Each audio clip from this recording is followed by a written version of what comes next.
Mabuhay! I'm Micah Montano and I'll be the one that will be discussing the 3 countries under the region of Southeast Asia, which is Myanmar, Malaysia, and Singapore. So first, let's proceed to the countries of Myanmar. So ito yung flag ng Myanmar. So ano bang meron sa Myanmar? So Myanmar, formerly known as Burma, is officially known as the Republic of the Union of Myanmar. It is the westernmost country in the mainland Southeast Asia. So, yung Myanmar is dati siyang tinatawag na Burma. Why they changed its name from Burma to Myanmar? Because Burma is considered as a colonized era name and they want to wipe any colonial influence na nangyari before, and Myanmar is the translation of the country's name in Burmese language. Kaya Myanmar na ang tawag sa country ng Burma. So, next is the tagline of Myanmar. Myanmar be enchanted. Yan ang tagline nila that was launched in 2017. Next is the capital na Naypyidaw, or the third largest city in Myanmar, after Yangon being the first largest and Mandalay being the second largest city in Myanmar. So, ito yung flag ng Myanmar. So, ano bang sinisimbolize nito? So, it has 3 different color stripe with white star in the middle. So, first is the color yellow, or the yellow stripe that symbolizes the solidarity between people, and the green symbolizes peace and tranquility, and the red symbolizes courage and decisive action, and the white star in the middle representing the country, its name, and the importance of union in different parts of the nation. So, ito ang sinisimbolize ng flag ng Myanmar. So, tandaan nyo ang flag ng Myanmar. So, sa pera naman, when it comes to currency, tinatawag nila itong Myanmar kyat. So, ito yung example ng pera nila. So, ito is 5,000 kyat na may if i-convert nyo siya sa Philippine peso, sa current state, is equal siya sa 138 pesos. While ito namang 50 kyat is equivalent to 1 peso or 1.38 pesos. So, ito ang currency ng Myanmar or Myanmar kyat. Next is language naman. Their official language is Burmese language. Example of Burmese language is Mingalaba, or meaning hello, and Sensutin Bade, or thank you. So, ayan ang examples ng Burmese language. So, next is sa religion. Based on the last survey, 87.9% is consists of Buddhist or mga Buddhism. And their major carrier naman is Myanmar National Airlines that is found or located in Yangon, Myanmar. So, dito na tayo sa mga pagkain. Or one of the reason kung bakit tayo nagta-travel is gusto natin matikman yung mga pagkain nila. So, first is the monghinga, or consider din siya, or kina-consider nila itong national dish ng Myanmar. It is the one of the famous dish sa Myanmar. So, ano bang meron dito? So, ito yung picture ng monghinga. And ano bang nilalaman yan? Or mga ingredients. It is a heap with crispy split pea, fritters, sliced soap, boiled duck eggs, and bouncy fish cakes, scattered with roasted chili flakes and shredded coriander leaves. So, ayun ang mga nilalaman ng monghinga. And that is the monghinga national dish of Myanmar. So, next is the shan noodles. The popular noodle salad made with thin rice noodle, tofu, and clear broth. So, ito naman yung picture ng shan noodles. And that is the popular noodle salad in Myanmar. Next is the lapeto or tea leaf salad. Lapet means tea leaf and to means salad. So, ito is kinoconsider din nila itong iconic dish in Myanmar. So, ano bang nilalaman nito? The sour, slightly bitter pickled tea leaves are mixed by hand with shredded white cabbage, sliced tomatoes, ginger, and other fried spices.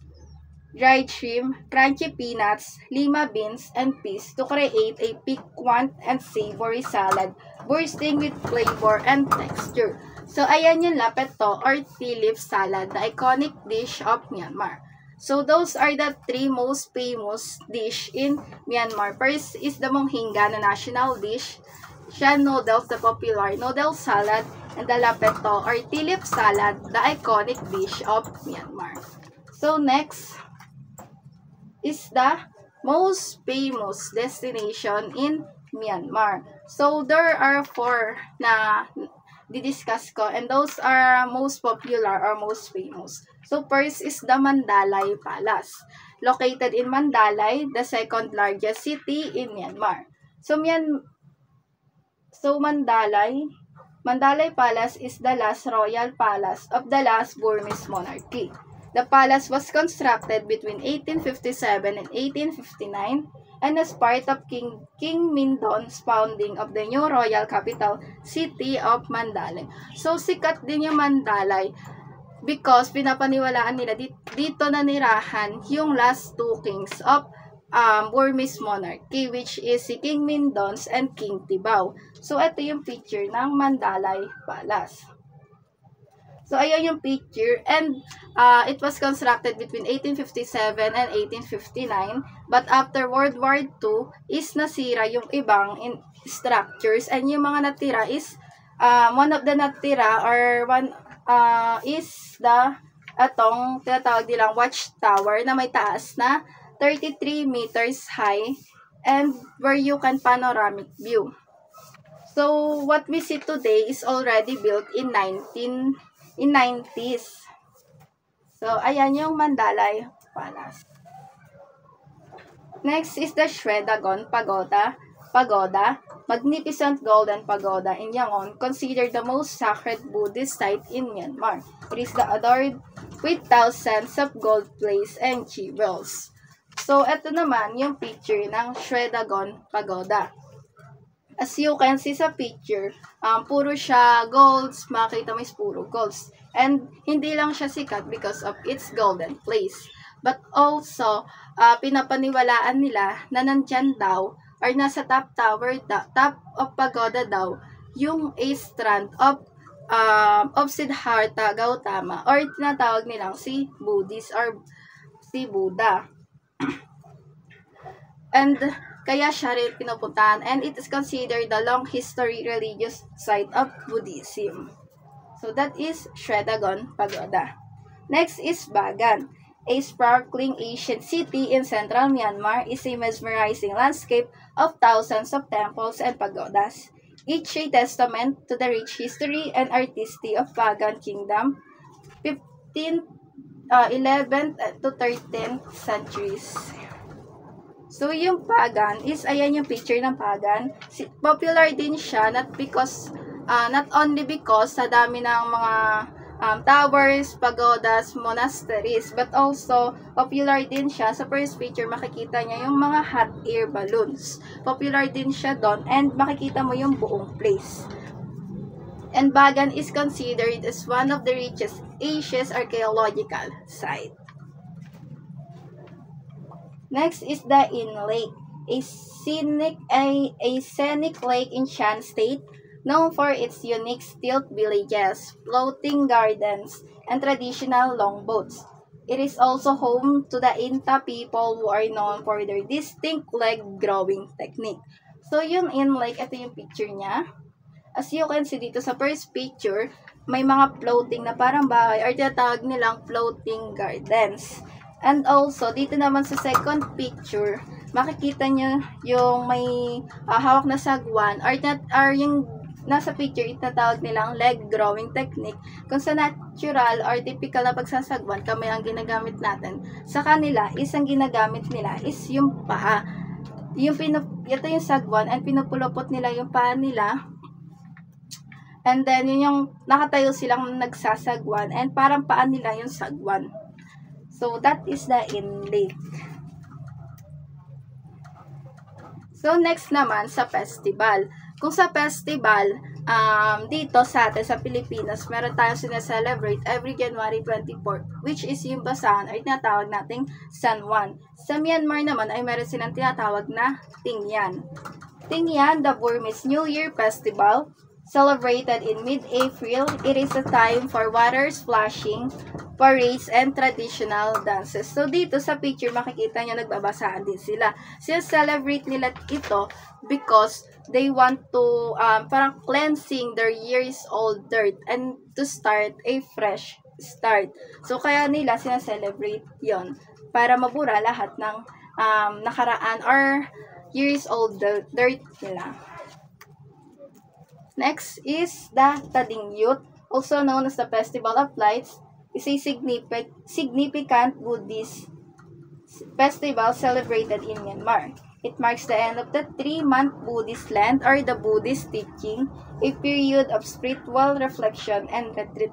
So, yung iba dyan, bukod sa naglalight sila ng candle at nagdadasal, yung iba is umuwi din sa kanya-kanya nilang pamilya or kumbaga nagpa-family reunion sila. So, those are the 2 festivals na most celebrated in Myanmar, the Tadingyan and Tadingyut. The Tingyan and Tadingyut. So, when it comes to culture, the traditional greeting in Myanmar is bow with both hands na makikita nyo sa picture. Together, along with greeting Mingalaba, which is auspiciousness to you or blessing be upon you. So, it is considered disrespectful to touch someone's head, as it is considered the most respectful part of the body. So, hindi basta-basta nagtatouch sila ng head ng mga taga-Myanmar kasi disrespectful sa kanila yon. So, that is the culture of, that is the Myanmar. So, next naman is the Malaysia, the country of Malaysia. So, next is pupunta na tayo sa country of Malaysia. Malaysia or Federation of Malaya is divided into West and East Malaysia. West Malaysia is situated in the southern tip of the Malaysian Peninsula. It is bordered by Thailand in the north and Singapore in the south. So, yung Malaysia is nahati siya sa dalawa. As you can see sa picture, ito yung West Malaysia. So, as you can see sa picture, ito yung West Malaysia. And ito naman yung East Malaysia that found in the part of Borneo. So, Malaysia, or tinatawag din siya dati na Federation of Malaya. So, why they change its name? They changed its name after the addition of Singapore, Sabah, and Sarawak in Malaysia. They became a state in Malaysia. But after 1965, Singapore decided to become an independent country. So, wala na siya. Hindi na siya state ng Malaysia. So, next is the tagline, Malaysia, truly Asia. And the capital is the Kuala Lumpur, the 3rd largest city in Malaysia. So, next is flag nila. Ito yung flag nila, or tinatawag nilang Yakul Gemilang. So, it has 14 alternating red and white stripe that symbolizes the 13 state and the federal territories. The blue canton symbolizes or representing the unity with other Commonwealth territories, with other Commonwealth countries, and the yellow crescent moon symbolizes the Islam, and the 14-pointed star symbolizes or representing the unity and cooperation of the member state. So, this is the flag of Malaysia. So, when it comes to their currency, ito yung currency nila, and tinatawag nila itong ringgit. So, yung itong 10 ringgit, if i-convert natin sa Philippine peso, is equivalent to 129. It is based sa current rates, and this 50 ringgit is equivalent to 164. So, next is the language. Their official language is natawag na Malay. So, example is Salamat Pagi or Good Morning, and Salamat Tengahari or Good Afternoon. Next is the Islam. So, 63% of the population consists of Islam. And the major carrier is Malaysian Airlines. So, dito na ulit tayo sa mga pagkain. First is the char kway teow. So, ito yung picture niya. It is a stir-fried noodle dish made with flat rice noodles, brown beans, sprouts, and a flavorful sauce. It is often served with a squeeze of thyme. So, that is one of the famous dish ng Malaysia. Next is the nasi lemak. Ito yung picture niya. It consists of the fragrant rice cooked in coconut milk, served with various accompaniments like fried achabi, spinach, cucumber, and a spicy chili sauce. So, kinoconsider din nila itong national dish. Next is the rendang. Ito yung picture niya. It is a rich and flavorful meat curry cooked with coconut milk, spices, and herbs. It is often served with rice and various side dishes. Next is nasa tourist destination na tayo. So, one of the famous is the Kuala Lumpur, the Malaysia's capital as well as the country's biggest trading and cultural center. Is a fantastic city bringing with a timeless beauty ranging from modern skyscrapers, buzzing streets, lively ambience, to numerous historical hotspots, and unique culinary arts. So, ito yung picture niya. So, you can see may mga city lights. Hindi lang siya pinupuntan because of that, but kasi nandun yung Petronas Twin Tower. So, ito siya, yung dalawang mataas na building. It is a 8-story building na may taas na 1,483 feet or katumbas ng 451.9 meters. It was considered as the tallest building. And in the present, it is considered as the tallest twin tower. So, ayan yung Petronas Twin Tower and ito yung loob niya. And this is the Sky Bridge or yung nagkakonekta sa dalawang tower. Nakakonekta siya from 41 to 42 floor. So, that is the Petronas Twin Tower located in Kuala Lumpur. Next is the Langkawi, an archipelago of island known for its pristine beaches, lush rainforest, and duty-free shopping. It is also home to the Sky Bridge, a unique pedestrian bridge suspended over the rainforest. So, ito yung picture niya and yung mga pwede mong gawin doon sa Langkawi. So, first is the Sky Cable and this is scuba diving. Famous din sila because of scuba diving and also this is yung Sky Bridge that's suspended over the rainforest. So, next is the Penang. It's a Malaysian state located on the northwest coast of peninsular Malaysia along the Strait of Malacca. So, ayan yung picture. And also, sikat sila sa mga street food nila. And also, mix of culture sila. And marami matututunan yung mga tourists if pupunta sila sa Penang. Next is the Sabah, a state located on the island of Borneo, known for its diverse wildlife, including orangutans, proboscis, monkeys, paichim, elephants. It is also home to Mount Kinabalu, the highest mountain in Southeast Asia. Ito yung picture niya. And it also includes the Danum Valley Conservation Area, ito naman sa kabilang picture, and Tabin, which is Sabah's largest wildlife reserve. So, ayan yung picture ng Sabah. And yung reason kung bakit siya pinupunta.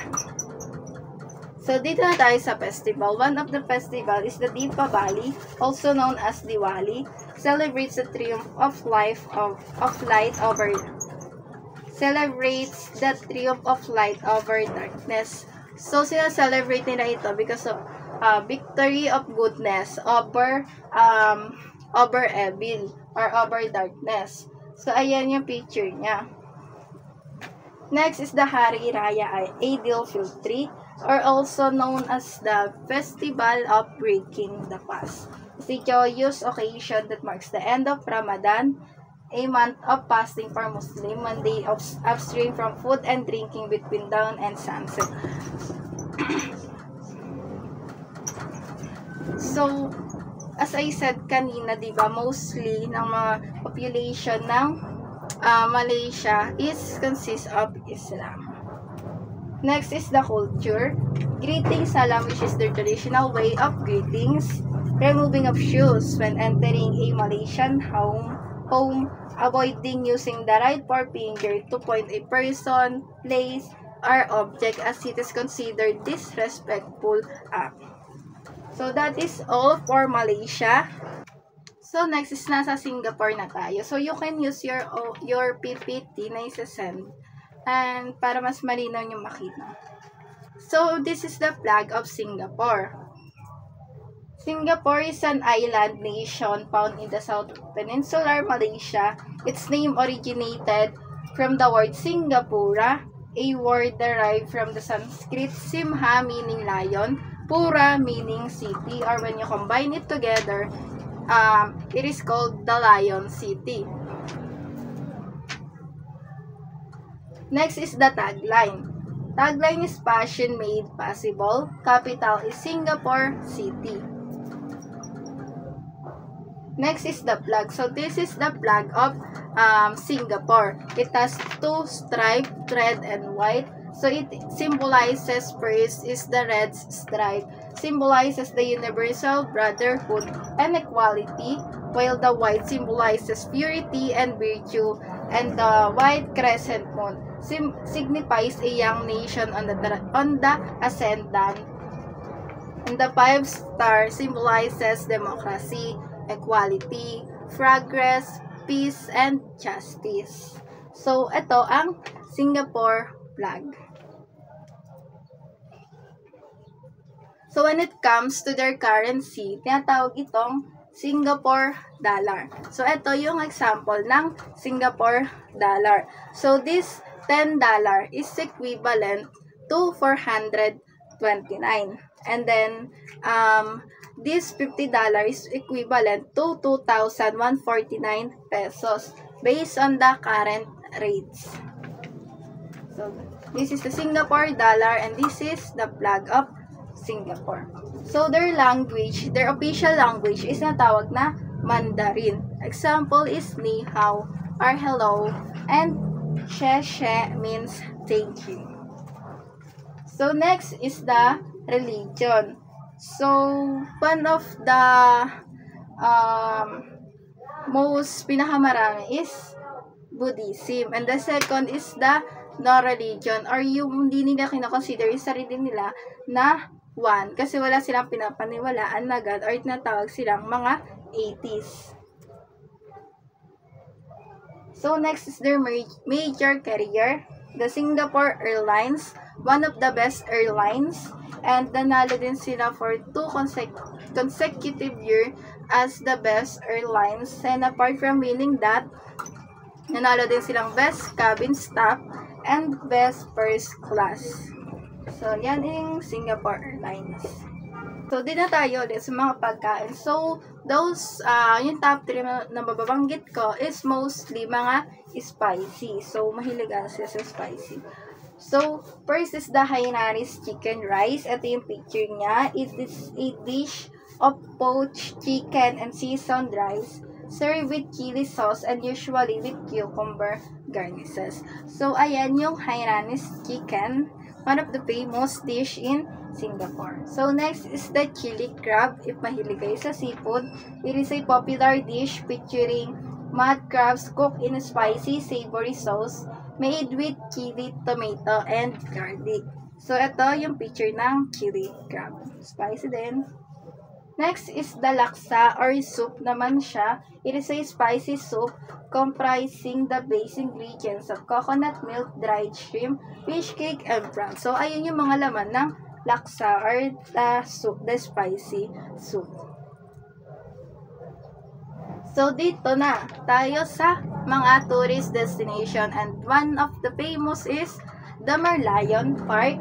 Alam naman natin yung Merlion, it is half, the body is the fish or the mermaid, the body is mermaid, and the head is the lion. Head of lion. So, Merlion Park is a waterfront park in Singapore that's home to the Merlion statue, a symbol of Singapore's resilience and evolution. Merlion is a mythical creature with the head of a lion and the body of a fish. That is considered an icon of the Lion City. So, ito yung picture ng Merlion Park. Ito yung Merlion na may naglalabas ng water and the city lights. Next is the Gardens by the Bay. A futuristic park with iconic super trees, cloud forest, and flower dome showcasing diverse flora from around the world. So, ito yung picture ng Gardens by the Bay. If mahilig kayo sa mga flowers, sa mga nature, ganyan, sa mga green, mga forest, and ito yung tinatawag nilang super trees, and ito yung other view sa Gardens by the Bay. So, next is the Singapore Zoo. So, kung sa Manila, meron tayong tinatawag na Manila Zoo, sa Singapore, meron silang tinatawag na Singapore Zoo. It is a famous for its world-leading tree-ranging orangutans, exhibit and dedicates special attention to threatened primates and threatened Southeast Asian clenonians. So, yung mga clenonians, mga different turtles, yung mga different types of turtles. So, ito yung picture niya.